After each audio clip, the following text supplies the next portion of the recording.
Hey, what's up guys? It's Chef Plum for DreamingGreenGirl.com. And listen, I've lived in an apartment back in the day. You got a kitchen, you got nothing in it. It's getting close to the holidays, so I want to show you Chef Plum's essential items you have to have in a kitchen. And it's not very expensive, so get your pens and papers out so you can make a list, give it to your loved ones for holidays so they know exactly what to get you so you can start cooking like a champion in your kitchen. First, a good knife. A good knife can make all the difference in the world when it comes to working in the kitchen. Not to mention, make sure it's nice and sharp and you keep it sharp. A dull knife is way more dangerous than a sharp knife.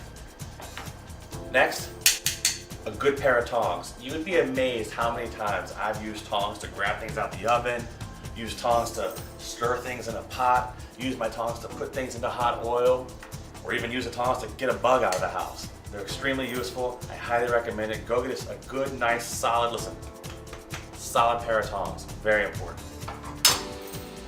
Next thing to get, a good rubber spatula. Spatulas are fantastic for spitting that last little bit of sauce out of a pot, mixing things up, and nowadays they make them so high in temperature you can even stir your pot while it's cooking in the pan so it doesn't burn. So a good rubber spatula is essential to have in a kitchen. And it took me, I've been cooking professionally for 18 years, I didn't figure this out until about 4 or 5 years ago. So remember that. Next, a good wooden spoon. Listen, when I work in a pan or something like that, if I use a metal spoon, you're going to scratch the bottom of your pan. I promise you it's going to happen. Always use a wooden spoon.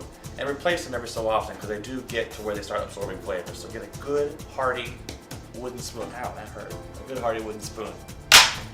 Next, a good saute pan.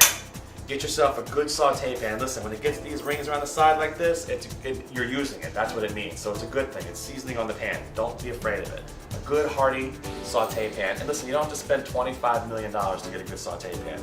Go check them out at any of the big box stores. Some of them that may have like a bullseye looking.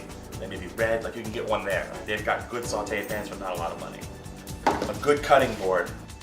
Cutting boards don't have to be this thick. They don't have to be some giant piece of expensive walnut wood or something.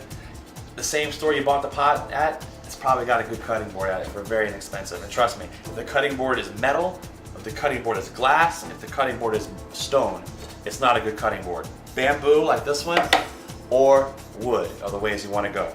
The other things will dull your knife up really quick. You know, the one you just got that you spent good money on? Yeah, trust me, wood or bamboo. Good cutting board, gotta have it. A nice pot. A good pot like this is great for warming soups up, way better than putting it into the microwave. It's great for making little sauces. It's great for making rice in. These little pots are awesome. Go get one of these and make sure you have it in your kitchen. That's it, guys. Very simple. So just make a little list like this. If you want to start cooking in your kitchen, these are essential things you have to have. But if you have these essential things, you can pretty much make anything in the world. I'm Chef Plum for DreamingGreenGirl.com. Thanks for checking me out. Thanks for checking these out. And stay tuned. We got a lot more fun stuff coming up right here on Dreaming Green.